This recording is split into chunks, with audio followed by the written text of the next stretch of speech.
اب جو آخری سیکشن ہے سوال و جواب والا، یہ بھی بڑا اہم ہوتا ہے، جس میں عوام کی طرف سے ہفتے بھر کے اندر جو سوالات آتے ہیں ان کے جوابات دیکھنے کے بعد جو صحیح ہے وہ جوابات دینے کی کوشش کی جاتی ہے۔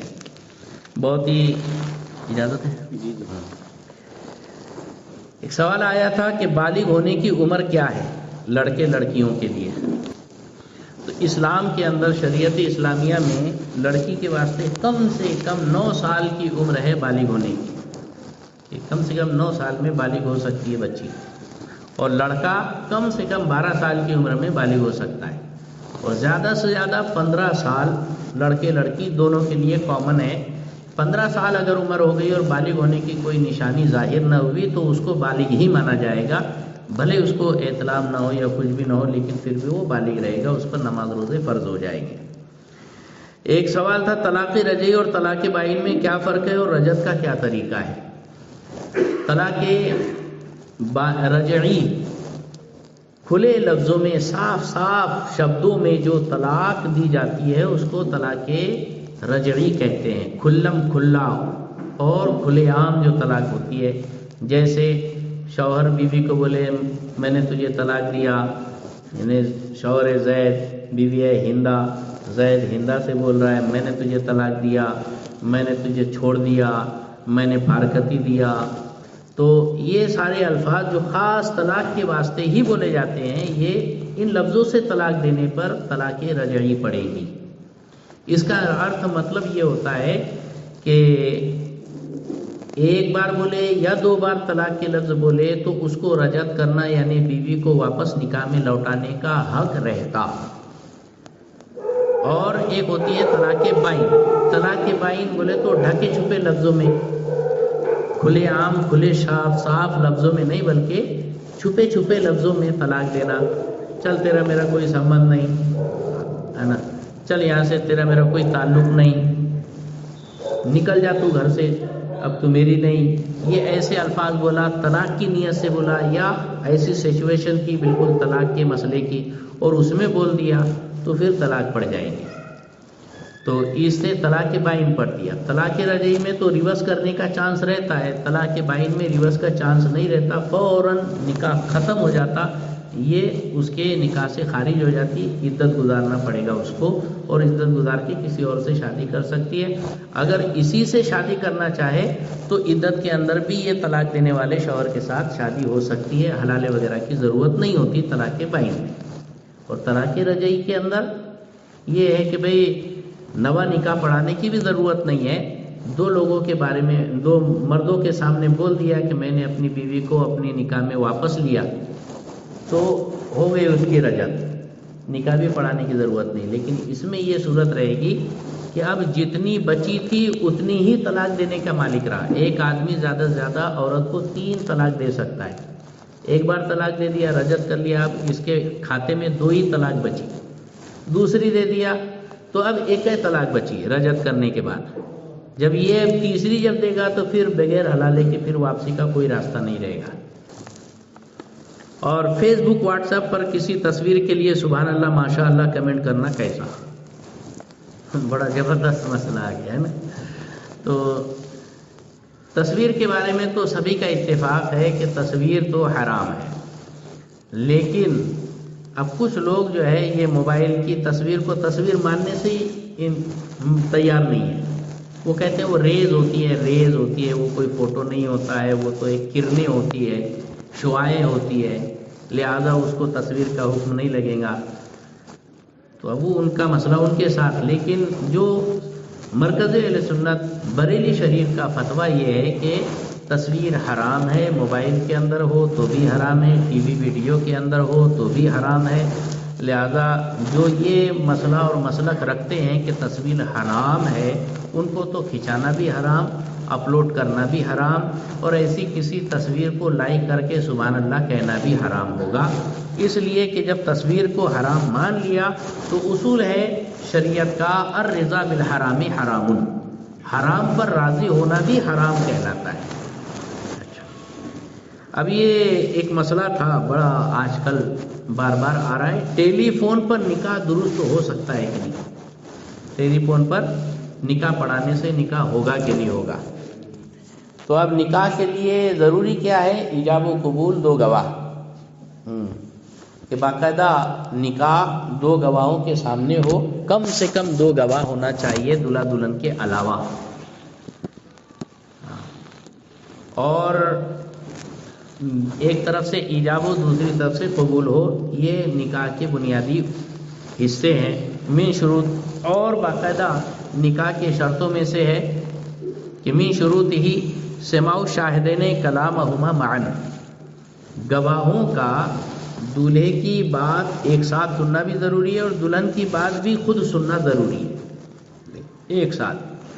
تو اب اس کی صورت یہ ہو سکتی ہے کہ سب سے پہلے ایک وکیل 2 گواہ دلہن کے پاس جائے، وکیل وکالت حاصل کر لے اور دونوں گواہ دلہن کی طرف سے اجازت اور کیا کہتے ہیں ایجاب وغیرہ کی گواہی حاصل کر لیں. اس کے بعد دولہے کے پاس پہنچے اور دولہے کے سامنے موجود ہو کر جب دولہا بھی اس کو قبول کرے تو ہو جائے گا یہ نکاح. باقی یہ کہ دولہے اور وکیل اور گواہ سب ادھر ہی ہے، دلہن اتنے دور بیٹھی ہے پردیس میں، سعودیہ میں آدمی بیٹھا ہے، یہاں دلہن والے ہیں، یہاں سے فون کے اوپر کانفرنس کال کے اندر ویڈیو کال میں ایجاب و قبول ہو رہا ہے. یہ نہیں ہونے والا نکاح. ایک مسجد میں دوبارہ نماز عید کی جماعت قائم کرنے کی کیا صورت ہوگی؟ تو نماز عید اور نماز جمعہ اگر کبھی بھیڑ زیادہ ہو گئی اور دوسری جماعت قائم کرنا ہو تو اتنا آسان نہیں ہے کہ ڈائریکٹ کسی کو بھی کھڑا کر دیے، نہیں امام بنا دیے، دوسری جماعت کرا لیے. نہیں، جمعہ اور عید کی جماعت ثانی کے واسطے باقاعدہ عالم علماء بلد قاضی اسلام سے اجازت لینا ضروری ہے اور باقاعدہ دوسری جماعت کا امام جو ہوگا وہ قاضی اسلام اپوائنٹ کرے گا. ہاں کہ صاحب دوسری جماعت کی امامت یہ کریں گے تو پھر باقاعدہ دوسری جماعت ہونے کی صورت میں وہی امامت کریں گے. کوئی دوسرا اگر نماز پڑھائے گا تو نمازی نہیں ہوگی. یہ بڑا باریک مسئلہ ہے. لوگ جو ہے کئی جماعتیں کر لیتے ہیں اور کسی کو بھی کھڑا کر دیتے ہیں، کوئی بھی نماز پڑھا رہا ہے. ایسا نہیں چلتا. یہ کب ہے؟ جہاں قاضی اسلام نہ ہو اور کیا کہتے ہیں شرعی عدالت نہ ہو، تو ایسی صورت میں پھر وہاں کے لوگ جس کو چاہے اس کو اپنے لیے جمعے کا دوسرا امام مقرر کر سکتے ہیں. تیسرے کی ضرورت پڑ گئی تو تیسرے کے لیے امام وہاں کے لوگ کب چوائس کر سکتے ہیں جبکہ وہاں پر کوئی عالم علماء بلد عالموں کا سربراہ موجود نہ ہو. یہاں چونکہ مرکز اہل سنت موجود ہے شاہی مسجد، لہذا وہیں سے ہم کو دوسرا امام اپوائنٹ کر کے لانا پڑے گا. اب یہ کہ آپس میں اختلاف ہے، ہم نہیں مانتے، ان کو نہیں مانتے وہ الگ ہے، تمہارا اپنا یہ اوپینین ہے. لیکن یہ کہ بھئی اسلام کے اندر یہی کہا گیا ہے کہ ایک مرکز بنا کے چلو، آپس میں اتحاد رکھو. اچھا، وقت تنگ ہو تو کیا تیمم کر کے نماز پڑھ سکتے ہیں کیا؟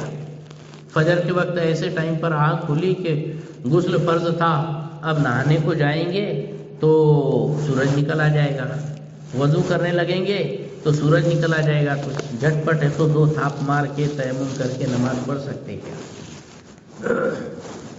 تو پڑھ سکتے ہیں. بحر شریعت میں یہی مسئلہ ہے. بحر شریعت حصہ دوم صفحہ 352 پر یہ مسئلہ مذکور کہ اگر وقت تنگ ہو جائے تو تیمم کر کے نماز پڑھی جا سکتی ہے، لیکن جب سورج نکل جائے گا، 20 منٹ ہو جائیں گے، سورج بلند ہو جائے گا، نماز پڑھنا حلال ہو جائے گا، اس وقت یہ نماز کو ڈبل سے ریپیٹ کرنا، دہرانا اس کے اوپر واجب ہوگا، کیونکہ یہ تیمم سے ادا کی ہوئی نماز واجب الاعادہ ہوگی. مطلب سمجھ میں آیا نا؟ لیکن اس کے لیے بھی شرط یہ ہے کہ جسم کے اوپر ظاہراً کوئی نجاست نہ لگی ہو. جس کے اوپر غسل فرض ہے، ظاہر بات ہے اس کا بدن جو ہے اس کے اوپر گھان گندگی نجاست ناپاکی یہ لگی ہوئی ہے، تو اس کے رہتے ہوئے صرف تیمم کر کے نماز پڑھے گا تو نہیں ہوگی. ضروری یہ ہے کہ کم سے کم وہ نجاست اپنے جسم سے دور کر لے اور پھر اس کے بعد وقت تنگ ہو رہا ہے تو تیمم کر کے نماز پڑھ سکتا ہے، لیکن بعد میں اس کو نماز دہرانا پڑے گی. اور کچھ فقہا فرماتے ہیں کہ اس کی بھی اس کو اجازت نہیں ہے، جب تک کہ وہ غسل کرتا نہیں تب تک کہ اس کو نماز پڑھنے کی اجازت نہیں۔ بولے نماز قضا ہو جائے گی تو قضا ہو جائے گی، بعد میں قضا تو ادا کر سکتا نا، ایسا تھوڑی ہے کہ نماز جنازہ کی جیسا کہ اور پھر اس کے بعد کوئی آپشن ہی نہیں ہے، عید کی نماز چھوٹ گئی تو کوئی آپشن ہی نہیں بچا۔ تو عید کی نماز کے اندر ایسا کوئی شارٹ ٹائم رہ گیا تو تیمم کر کے پڑھنے کی اجازت دی جا رہی ہے، لیکن یہاں تو اس کا نائب قضا موجود ہے، اس کے لیے کیا کہتے ہیں تیمم کی اجازت نہیں دی جائیں گی، ایسے کچھ علماء فقہا فرماتے ہیں۔ لیکن فتویٰ یہ جو باہر شریعت کے اندر تو یہی ہے کہ وہ تیمم کر کے نماز پڑھ سکتا ہے، بعد میں اس کو دہرانا پڑے گا۔ ایک سوال تھا الکوہل آمیز کریم وغیرہ استعمال کر سکتے ہیں کہ نہیں، خواتین کی طرف سے سوال تھا۔ کریم کے اندر الکوہل وغیرہ رہتا ہے، الکوہل بولے تو نجس اور ناپاک چیز ہے اور بالکل پیشاب کی طرح، تو اب اس کو لگانے کے بعد اس کو لگانا کیسا؟ ظاہر بات ہے کہ بلا وجہ اپنے جسم کو ناپاکی سے آلودہ کرنا، ملوث کرنا، یہ تو حلال نہیں ہے۔ اگر لگا لیا تو اس کے رہتے ہوئے وہ نماز نہیں پڑھ سکتے، نماز پڑھنے کے لیے وہ ساری چیز دھونا پڑیں گی، جو تھوپ کر رکھے ہیں وہ سب نکالنا پڑے گا۔ تو واقعی اگر اس میں الکوہل ہوگا تو یا کوئی ناجائز ناپاک چیز ہوں گی تو اس کو دھونے کے بعد ہی نماز پڑھیں گے، اور پھر ویسے بھی اگر اس کے اوپر کچھ ایسا لیپ چڑھ گیا ہے، پانی کھال تک نہیں پہنچ رہی ہے تو وضو ہوگا ہی نہیں۔ تو ایسی صورت میں بھی یہ ہے کہ پانی کھال تک پہنچنا چاہیے، اور وہ چیز جو کریم وغیرہ ہے اس میں اگر کوئی نجس ناپاک چیز نہ ملی ہو تو پھر اس کے رہتے ہوئے نماز پڑھ سکتے ہیں، لیکن اگر نجس ناپاک چیز ہے تو اس کے رہتے ہوئے نماز نہیں پڑھ سکتے۔ کسی کاروبار میں پارٹنر بننے کی کیا صورت ہو سکتی ہے؟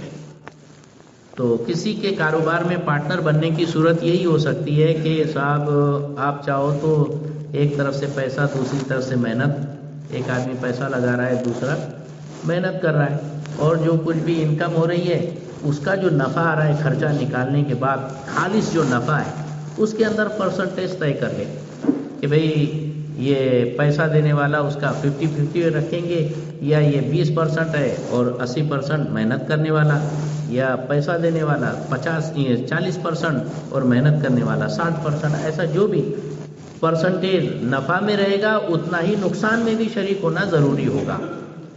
ہاں کہ اگر اتفاق سے کاروبار کے اندر لاس ہوتا ہے تو جتنا لاس ہوا اس میں باقاعدہ پارٹنر کو بھی شریک ہونا کمپلسری ہوگا، تبھی یہ شراکت اور پارٹنرشپ درست ہوگی، ورنہ سود قرار پائے گی۔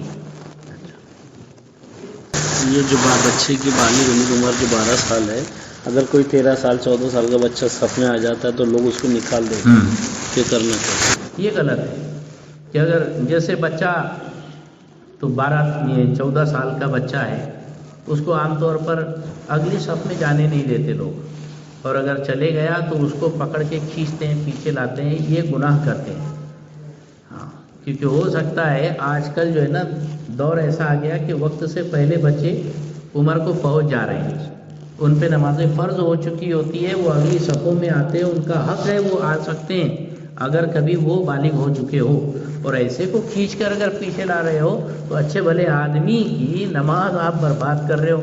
لہذا ایسے بھی اگر کوئی چھوٹا بچہ سیانہ ہے جو نماز کا ادب جانتا ہے، وہ اگلی صف میں آ گیا تو اس کو پیچھے کھینچ کر لانے کی ضرورت نہیں، نماز میں مشغول ہے۔ اب اس کی دل کی کیفیت کیا ہے، وہ کون سے عالم میں ہے، اللہ اس کے اپنے خدا سے وہ کیا باتیں کر رہا ہے، آپ کیا جانیں۔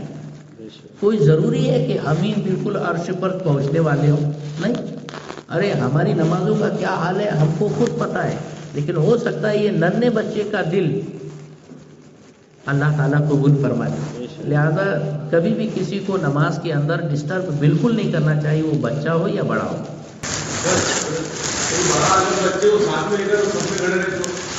پہلی بات تو بچوں کے لیے اصول یہ ہے کہ آگے مردوں کی صف رہے گی، اس کے بعد بچوں کی صف رہے گی۔